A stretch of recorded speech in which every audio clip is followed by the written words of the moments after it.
people want to know about Freddie above all.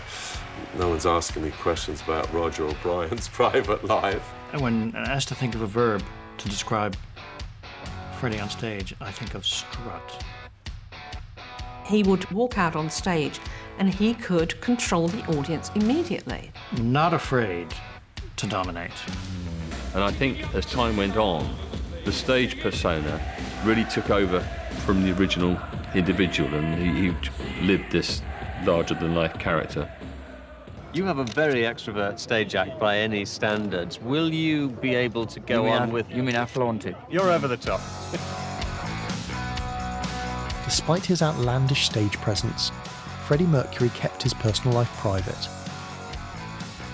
From a shy boy in Zanzibar to a global icon, Freddie redefined what a rock star looked like. But fame came with a cost, a battle he kept hidden from the world.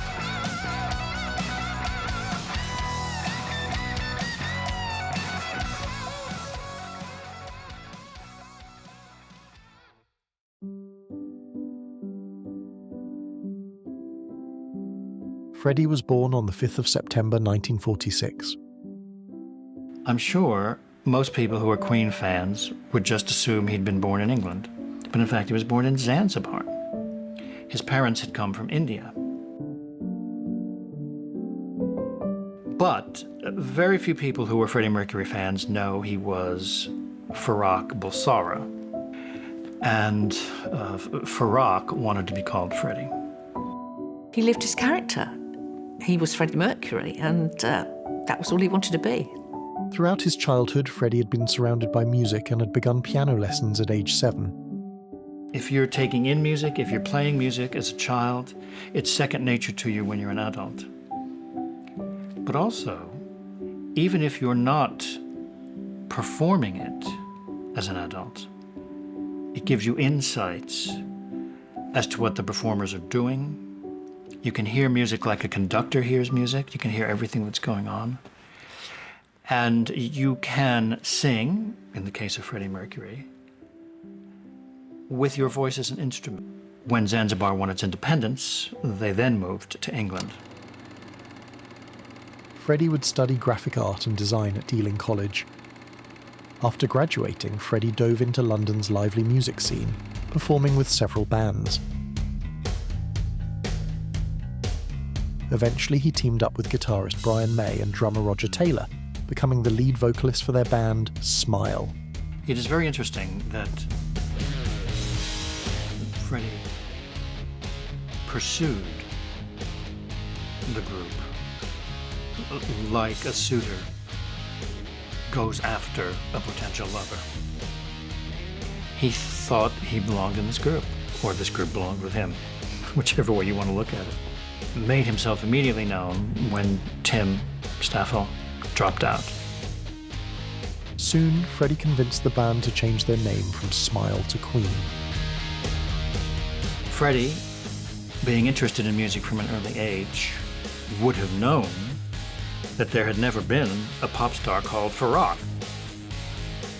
And you think that Freddie persuaded Brian and Roger to rename Smile Queen, taking it up a level of both audaciousness and status. So similarly, changing your name from Bulsara to Mercury, well, you're choosing the name of one of the gods.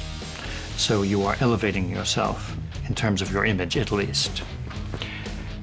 And this is an amazing case of personal reinvention, but it worked.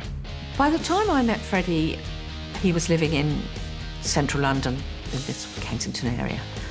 And he didn't talk much about his past. He wasn't for 1 second ashamed of it, but I think he just had moved on.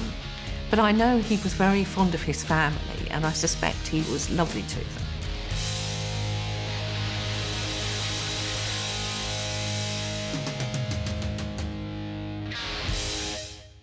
We'd been told that there was a really good band playing at Imperial College, and I went along with some of my friends from EMI and 1 or 2 other people, not really knowing what to expect. This would have been November 1973. And I was absolutely blown away. I don't think I've ever seen a new band play like that, the place was absolutely packed. You can see it's this microscopic stage and Freddie's performing like he's already in a stadium. I mean, he's big, he projected big. In the early days, there was a tradition that they always wore black and white on stage. And Freddie would be incredibly careful that everything matched, everything fitted. He would have black and white painted fingernails. And he loved what was always referred to as Freddie's frocks. And he would come out in the most amazing things. Sandra Rhodes designed some for him in the early days, one with wings like an angel. And it was a long time before they changed that. For a very long time, it was always black and white. The others weren't quite as flamboyant, but that was their theme. In show business, you learn very quickly, or else you just stop doing it, that people accept you on the way that you present them. Now, you can't then just say, oh, but I'm not really like that. It's the only way they know. But that's liberating, and it gives you opportunity, because they will only know what you give them. So you can be from Zanzibar, you can have bad teeth, but if you give them dignity and power, they will treat you as a dignified and powerful person. It's the one way in which he takes the band with him.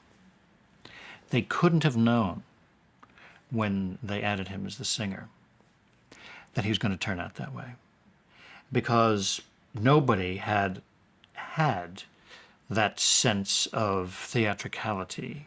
There's a thing that everybody, I suppose, is going to be wondering about, the campness of the act. That was one of the things I read in the pop press in England, that the act was a little bit camp and all this stuff.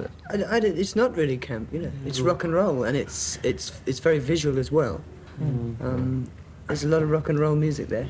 I think it's the same as the variety content that we have on the album. We try and put that across on stage. So, I mean, each song that we do has a different sort of meaning to it. So, I mean, you know, it is rock and roll as a sort of label, but within that, I mean, each song has a different Would you say it was rock and roll with theatre? Yes, you could call it that. I mean, it's very difficult to label, because each song is in a different sort of category, really. I mean, from the 1920s vaudeville to the heavy, the real sort of raw rock and roll, to the ballad, to, you know. From the start, Queen refused to follow the rules.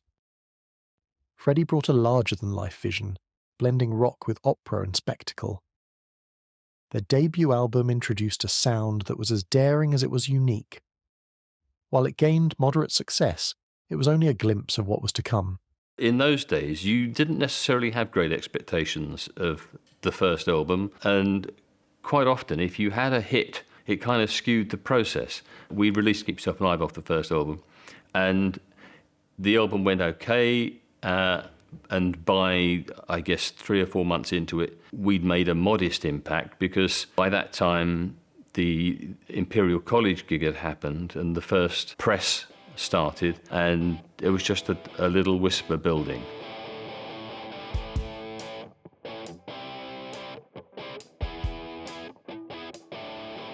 Queen and Freddie's writing in particular was very different from other people in that he could explore so many different avenues. The fact that he could, relatively early in his career, write something like Killer Queen, which is actually really an unusual record. It didn't fit what was going on at the time. You couldn't put it alongside, you know, other comparable bands like Roxy Music or whatever and say, well, that's kind of that sort of thing. It was just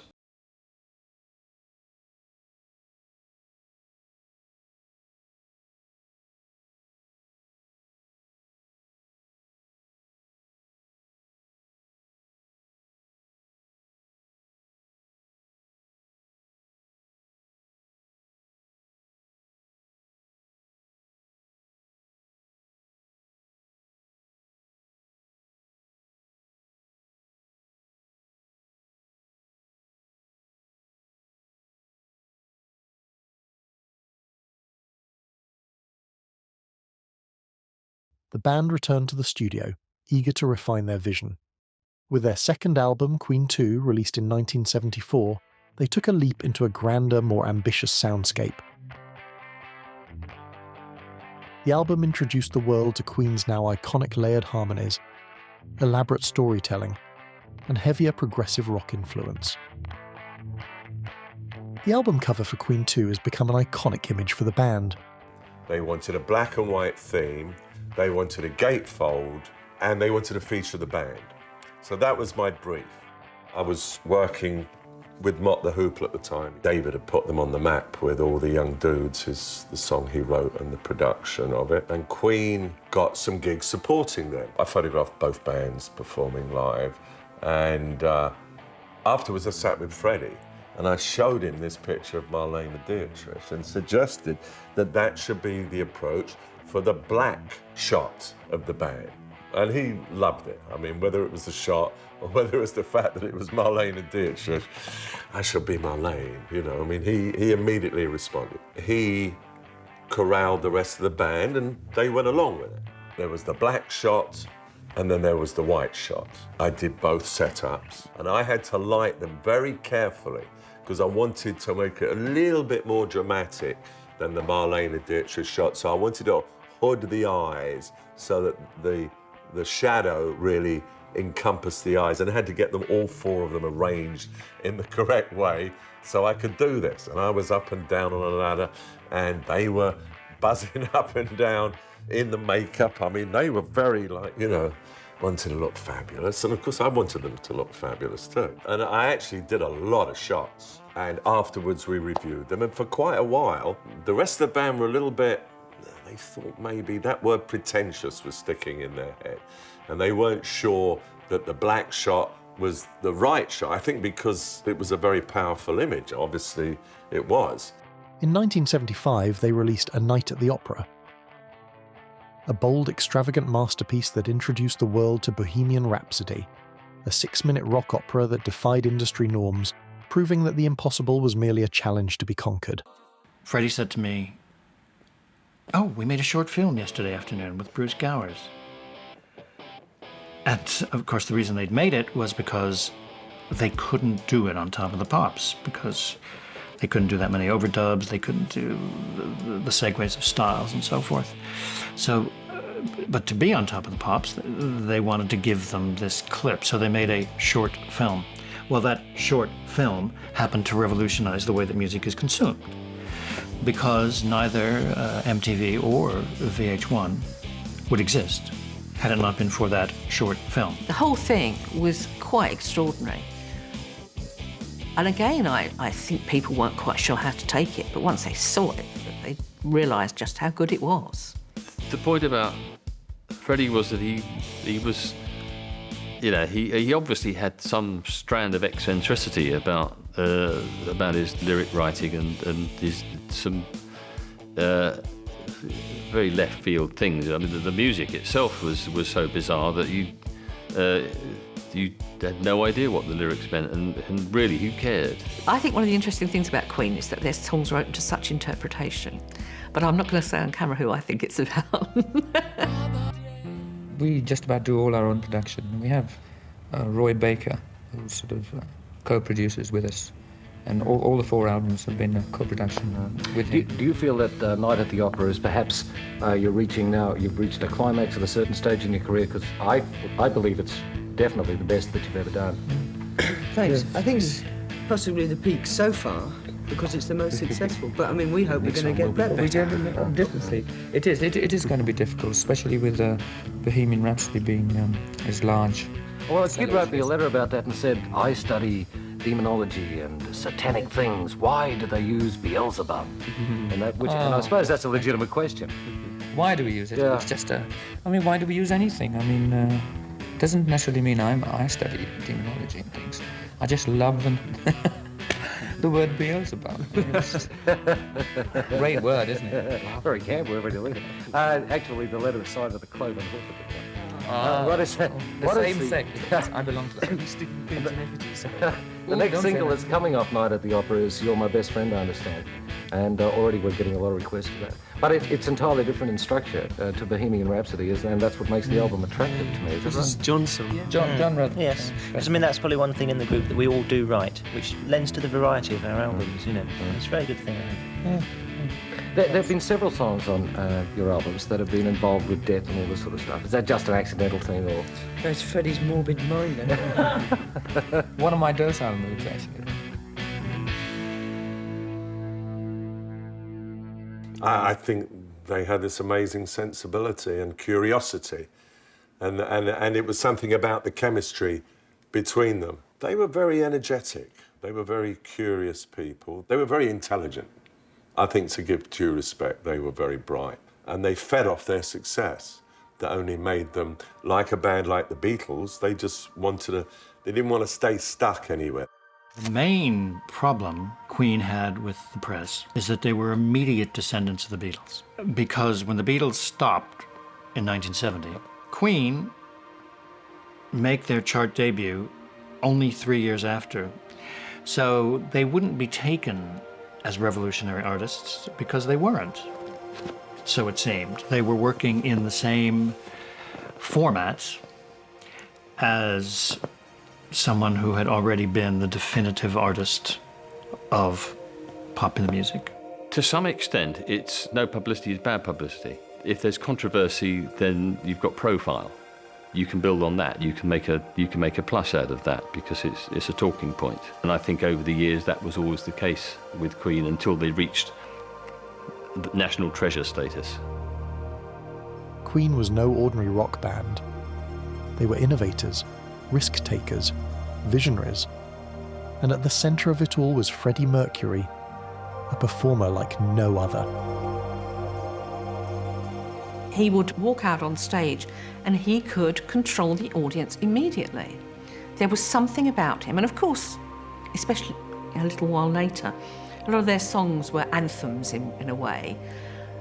I don't think I ever met anybody who came out of a Queen concert disappointed. Now, perhaps I'm biased, because I suppose in a way I became a fan. I tried to be objective, it's kind of hard. I think that they just wanted to do the best they possibly could for as much. And the ever self-effacing Freddie Mercury made his familiar, timid entrance. I think Freddie was a very affectionate person. He was a very kind person. He would always come round, make sure people were okay. He just liked people. And if you were a friend or family of Freddie's, then he was wonderful. And I think he felt like, I genuinely think he felt like that about his fans. He was talking directly to them, and I think that they felt that, and I think that's why he had such amazing control over the audience. Even if it was just for those few moments, he absolutely loved them, and I think it was mutual. When asked to think of a verb to describe Freddie on stage, I think of strut, like a peacock, or some beautiful, rare creature, just strutting across the stage, not afraid to dominate. The way he had that unique mic thing with the bit hanging down, but not on a stand. He moved about the whole time, and that gave him the freedom. I don't recall him ever standing there. He used that mic, that mobile mic. He was a great instinctive performer who loved to be in front of an audience. He has very good enunciation, so everyone can understand what he is saying, and you can hear it a long way away. Well, this turned out to be immensely useful when Queen would do stadium gigs or beach gigs or outdoor gigs where they had tens of thousands or even over 100,000 people. There are very few people whose voices are immediately recognisable, and I think Freddie is one of them. Freddie had the most incredible voice.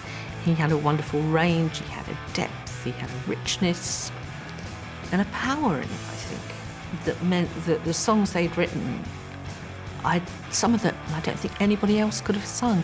And I find it very interesting that there have been very few cover versions of Queen songs, and I suspect they frighten people because it would be very hard to copy what Freddie did.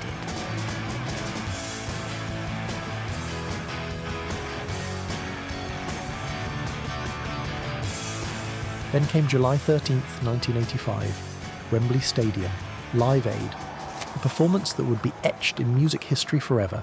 Freddie at Live Aid is probably the best domination of an audience I've ever seen. They were looking around saying, well, they've done it, haven't they? You know, it was extraordinary. They're stealing the show. All the artists backstage, who had, of course, their own egos, their own sense of pride, they're stealing the show. And they were.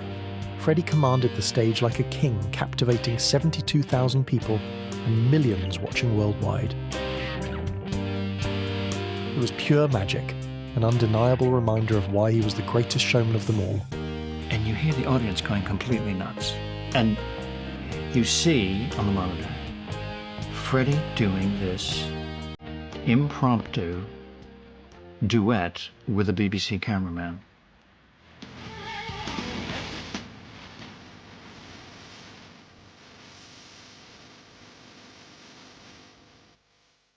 When you saw Freddie at peak, certainly this was true at Live Aid, you actually found yourself thinking, thank God he's using this power for good. Imagine if he was another Hitler. I mean, you could understand, oh, I get it.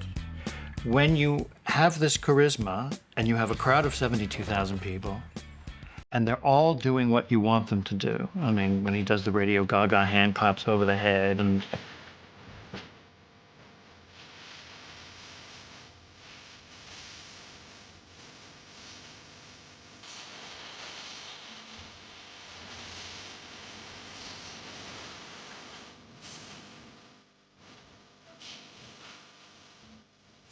He asks them to repeat after him, and they all go, they'll do anything he says. He could say, get up, and everybody would stand up. Nobody even thought about it. They just did it. Those enormous gigs were unbelievable. You could see it all happening then, because that's when they were really breaking America in a big way. I still maintain that they held a big, big audience together, better than anybody I've seen before or since.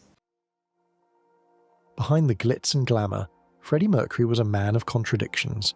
Extravagant yet deeply private, he shielded his personal life from the public eye.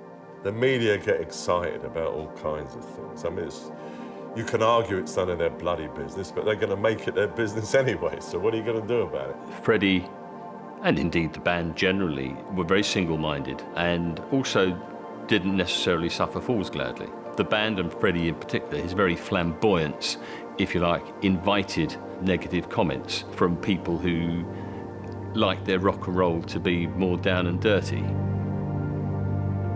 I've never been quite sure why other journalists didn't like them. There were one or two who did.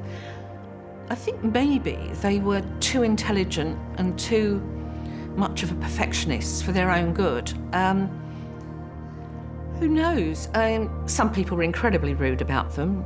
At one point, I believe there was actually a blacklist of journalists they wouldn't speak to because some people, for no apparent reason, just took against them. But I think subsequently they did decide that it was quite good not to be so popular because they lasted an awfully long time. Back to pop journalism, I suppose, but pop and rock and roll seems to be, they get too involved with themselves. Rolling Stone magazine in America and New Musical Express in England. Absolutely. Do you find that they become very condescending? Very good choices, yes. Yeah? We don't take any of them very seriously, actually. Yeah. Having seen them go from the absolute bottom to the absolute top as regards what they think of us, and back down again, probably. We just no doubt it will go can't really take it very seriously. I mean, the whole idea of having a magazine that pretends to write seriously about politics and rock and roll at the same time, to me, is totally absurd. Yeah, New Musical Express is more into nail varnish than music. Queen, I hope you have Dig at me. I hope you have a very successful... They never talked about their sexuality, and to be honest, I don't think people cared. They really didn't. We knew Freddie had his girlfriend in the same way that all the others did. And in later years, he had his boyfriends, but that was just Freddie. And he wouldn't talk about it particularly. Nobody else talked about it. And it's hard to explain now, but I think people just accepted them for what they were, whatever that was. I think, his bisexuality was pretty much acknowledged, but that was very fashionable at the time. I mean, David had made sure that androgyny and bisexuality were extremely fashionable. So even all kinds of people that weren't the least bit gay would be running around acting like they were gay because you actually got the hottest babes that way. When I first went to Freddie's home, he was living in a flat in the Kensington area with his girlfriend, Mary Austin, and he was still the best of friends with her to the day he died. Even as she and Freddie grew apart in some ways, they became the very best of friends. And she married, she had children. But their relationship never really changed. He just had other relationships as well. They were very sweet. They had this little flat, well, it's an apartment, but a flat in London, not that far from where I had lived for the first 7 years of my life on Holland Road. And I remember I used to go for cups of tea in the afternoon with Freddie, in dressing gown and slippers, very domesticated. Freddie, over the years, got more remote, changing lifestyle, really. When you first knew him, he was actually personally quite a private person. He was quite shy. I don't think necessarily really comfortable with new people and strangers. But his other side was the flamboyant stage presence. And I think as time went on, the stage persona really took over from the original individual, and he lived this larger-than-life character all the time. So I think by the early 80s, and especially when they were spending so much time abroad, his whole approach to life changed. It was fairly obvious that there was this tension that was unresolved in him, and even in the end, because Mary came back at the end and looked after him. I mean, where he talks about Mary as being the one person in his life that he truly trusted. And I've seen her on film talking about him having, when he came out of the closet and first spoke to her about it. Obviously, there was a battle going on inside of him, but that was when he came out of the closet. But I have pictures of the guy that he was hanging around already with someone he was having a relationship with before he finally told Mary. So he was hanging around in '74, this particular guy. He certainly didn't want to talk about it publicly, any of that. He would discuss things privately. And I could name a couple of interesting names, but I won't, that I happen to know he had relationships with, but that's not for me to discuss. That's, I do believe, even for public figures, that there is, there's an area of privacy that I may be privileged to have certain knowledge, but if they want to talk about it, it's up to them. But I don't want people talking about all the lurid things in my youth either. It's none of their fucking business. Not that people are as interested they are in cases like Lou or David or Freddie. I think perhaps Freddie was always looking for love, which he found in many ways over his life. I think he was always looking for perfection, which is probably a harder thing to find. And I think he was ultimately curious. He wanted to know what was out there, to experience a lot. And he found a lot of the things he was looking for, but perhaps not all of them. Freddie was as nice a person as you'll find. Extremely generous to his friends, threw great parties, and consumed too much of life.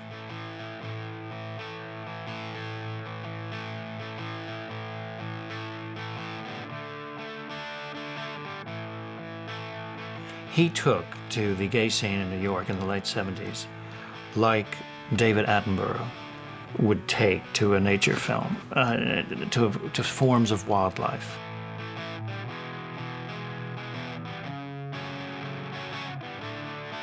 Freddie would have always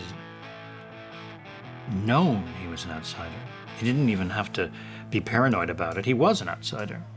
No one had ever been a pop star from Zanzibar. Also, he did not have a classic pin-up look.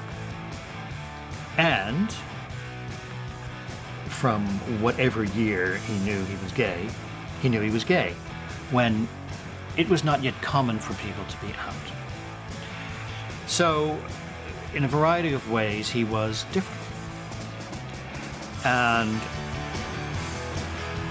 to be powerful vocally was a way of just smashing through all of those layers. In London at that time, if you were on this particular scene, gay, straight, whatever, we were like revolutionaries. And this was the time when everybody had come out of the closet. I mean, even in America, the spark started at Stonewall in '69, didn't it? So, and spread from there. So you're only talking '73. And anybody, any hip young man in London was wearing a bit of schmatter. Of course, that's interesting. You know, that persona that he adopted, I know exactly where he got it from. He got it from the guy in the Village People who used to dance at the Anvil, because I remember going down there once with Freddie, and there was this guy, before he did up there in the gold shorts, the cap and the moustache. So interesting enough, Freddie modelled himself, I think it was Glenn, what was it, Glenn something or other, from the Village People. That's just a straight nick, Freddie, from the Village People, you know? I mean, so anyone that knew anything about what the Village People meant, or what this, you know, YMCA and in the Navy, I mean, it was clear as day to anybody who was New York, LA, London hip, but obviously at the time it wasn't quite as clear to the public why they were singing about in the Navy and the YMCA. I mean, now, of course, everybody understands it. There was Don't Stop Me Now, which has become a very, very popular song in Britain. Stop me now, I'm having such a good time, I'm having a ball. Don't stop me now, if you wanna have a good time, just give me a call. Don't stop me now. And of course, to this day, Brian feels a bit uncomfortable about it because it's a celebration of Freddie's hedonistic lifestyle, which was to kill him.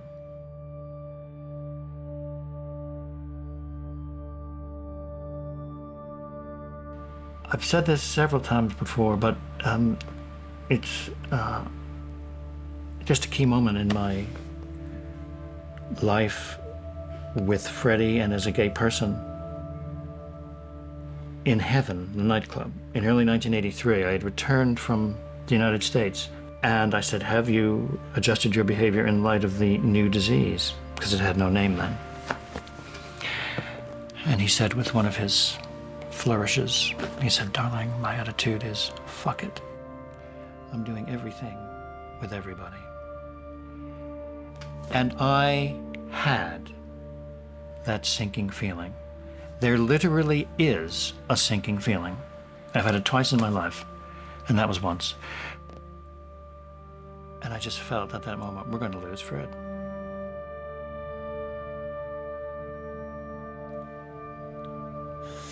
And I also thought that even though he's putting up this great front, probably in the back of his mind, he thinks it's too late. AIDS, or acquired immunodeficiency syndrome, emerged in the early 1980s, a mysterious and deadly illness primarily affecting the LGBTQ+ community. 75% of all victims are male homosexuals, and most of the others are intravenous drug users and Haitians, and doctors don't know why. They do know that AIDS is an organism which breaks down the body's immunity system, rendering the victim defenseless against the slightest infection. Misinformation and fear surrounded the disease, with victims facing discrimination and isolation. We had healthcare personnel refusing to care. We had morticians refusing to bury our people. I mean, we've run the gamut of dealing with a panicked response. There was a time when medical advancements were limited. An AIDS diagnosis was considered a death sentence. What was tremendously unfair to the first wave of people who died from HIV/AIDS was that they became infected when it was not known that the virus existed. So they couldn't know that what they were doing was unsafe. They didn't know there was any risk. It's very easy for people to look back on a previous era with the mores and morals of today. But we have to remember that the 70s was this incredible era of sexual expression. There was about a quarter of a century where everything was, if not safe, at least treatable. Because once you had penicillin knock syphilis on the head in the 1940s, there was no sexually transmitted disease that was going to kill you. You could get gonorrhea, but it could be treated. So in the 70s, particularly with the emancipation movements, the women's liberation and the gay liberation, people were having sex like there was no tomorrow. It's easy to forget that today. And then, of course, millions paid. Now, I know that Freddie did not have a test until the late 80s and did not demonstrate symptoms until the second half of the 80s. But remember, there was a 10-year incubation period, on average, between infection and symptoms. So if you were to say Freddie starts showing symptoms late 80s, if he were an average case, no guarantee that he was, but if he were an average case, he would have been infected late 70s, which makes sense with his lifestyle enthusiasms as he conveyed them to me. And that is so cosmically, though in no way uniquely, unfair. That sexual experimentation should become a capital matter. No one thought that was possible. By that time, he was being pursued everywhere by paparazzi, and the tabloids were speculating on a weekly basis, every time he was seen in public. So it was that time when there were a lot of similar casualties in and around the music business, and most of us knew somebody who was similarly afflicted. So you kind of had the feeling what was going on, but he obviously wasn't made public until right near the end. But clearly he wasn't right, and the fact that their activities have been so much scaled back by them made it clear that there was something wrong. Regardless of what it was or what caused it, he was obviously not the same Freddie. I think most people knew that he was ill. I think nobody really knew what was wrong or how long he'd been ill or how bad it was until pretty much at the end. Freddie was one of those persons with AIDS who responded by not wishing to be seen by the general public. It would be wrong of us not to say that he has been depicted in certain quarters as a sort of decadent, wild, bisexual, irresponsible lover. Yeah. So what was actually the truth of that? Yes, that definitely makes us very angry, because he was, certainly the Freddie we knew, wasn't wildly promiscuous. He wasn't consumed by drugs, any of these things that people are saying. He had a very responsible attitude to everyone that he was close to, and he was a very generous and caring person to all the people that came through his life. And more than that, you can't ask, really. As he moved from a relationship to another one, he was always very, as I say, aware of the effect he was having on people's lives. We all knew that there were many people. My PA died, for heaven's sake. I mean, it was in our homes, it was in our friendly circles. And it was happening with such suddenness and force that you couldn't mourn everybody as deeply as they deserved at the moment they were dying, because it was just happening on such a large scale. In retrospect, whenever you think of one of these people, then you experience their passing uniquely and individually. But then, because there were so many involved, you were just trying to keep your head above water and be good to everybody. Despite his declining health, Freddie chose to keep his illness private shielding his fans and even his bandmates from the harsh reality he faced, he continued to create, pouring his heart and soul into every note, refusing to let the disease define him. Songs like The Miracle and These Are the Days of Our Lives took on new poignant meaning, farewells hidden within melodies.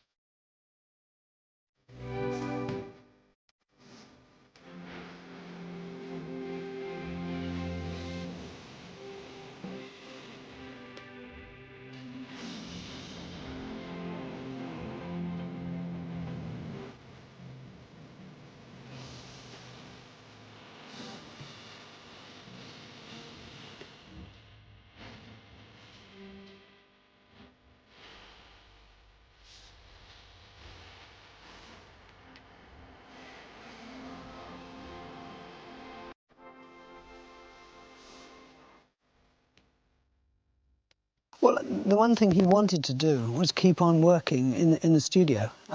He was absolutely determined to keep the group going and to keep working, and that actually kept him going. You see, we for a watched long earlier. time. We watched earlier Those Are the Days of Our Lives, and actually watching it was unbearably poignant just to watch it. So for you fellas to be in that, it must have been a difficult session emotionally. It's incredibly difficult. Yes, it was hard. It was really, but we were sort of trying to support him through it. And I mean, he was incredibly brave at that time. Obviously, he knew, you know, and we all knew at that time. But you know, that the best thing is just to get on with life and to do it. And he did that. And I think he carried on very bravely, actually. On November the 23rd, 1991, Freddie released a public statement confirming his battle with AIDS. Just 24 hours later, he was gone. Well, it was a sad thing. I mean, how could it not be? He was a very sweet guy who died, and I know he was in because Mary told me that he was in a lot of pain. It was not an easy death for Freddie. But apparently he didn't complain. Apparently he was not, and he didn't feel sorry for himself. What else he could have done? Because, you know, but apparently he was in a lot of pain. When Freddie died, that was the end of Queen. There was just great sadness. His death brought worldwide awareness to the AIDS epidemic, inspiring action, research, and the fight for a cure.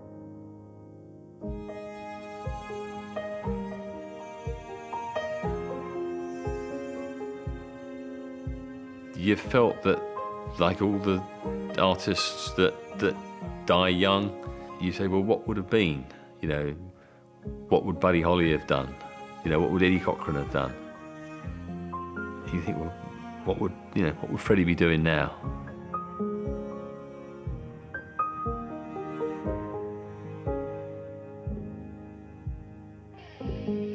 The Freddie Mercury tribute concert held in 1992 saw the world's greatest artists unite in his honour, raising millions for AIDS research. The glamour of the world's rock stars in a very unglamorous setting. Rehearsal studios west of London, where the final polish is being put on tomorrow's show. Casual dress was very much the order of the day, Elton John also sporting a brand new hair look for the big event. A succession of stars arrived throughout the day to practice alongside the surviving members of Queen. For many, it's a poignant occasion. Wembley Stadium was the scene of one of Queen's greatest performances back in 1986. Today, a team of 400 technicians, including Freddie Mercury's original road crew, were back in action preparing the giant stage. But the organisers here hope that the message will reach more than 500 million people in more than 70 countries. And despite all the glamour and razzmatazz, it will be a serious message trying to promote AIDS education on a truly global scale.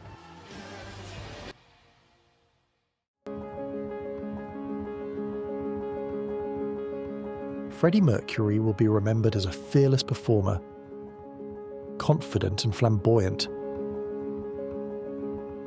He was never one to be caged. His life was a testament to freedom. The freedom to love, to create, to exist without limits. He would love it. He would be thrilled He would be thrilled to know that I've been asked to talk about him years after his death. He would be so excited. And in a conspiratorial way, he would say, "Oh, I love this." You know, he'd have that little shoulder thing. Songs like I Want to Break Free became an anthem of defiance. I said to him when I Want to Break Free was new, there was a point where Freddie, who was in drag doing the vacuuming, went from one room to the next, and as he crossed the wall in the set, he did a little double time, so that there was the minimum time spent out of vision. It was a very professional thing to do, so that he was almost entirely in camera. And I said to him, you know, my favorite part of I Want to Break Free is when you go into double time between the rooms. And he said, oh, I'm so glad you noticed that. It's my favorite part. You see, he was thrilled to be a professional. Being Freddie Mercury allowed him to be the professional and the legend that he wanted to be. I could say I would love to be Artur Rubinstein, the great concert pianist. Well, although I have a piano, I'm not a great pianist. But Freddie wanted to be a great diva-esque figure, a legend. And being Freddie Mercury allowed for rock to be that person. Freddie Mercury was more than a rock star. He changed the music world forever.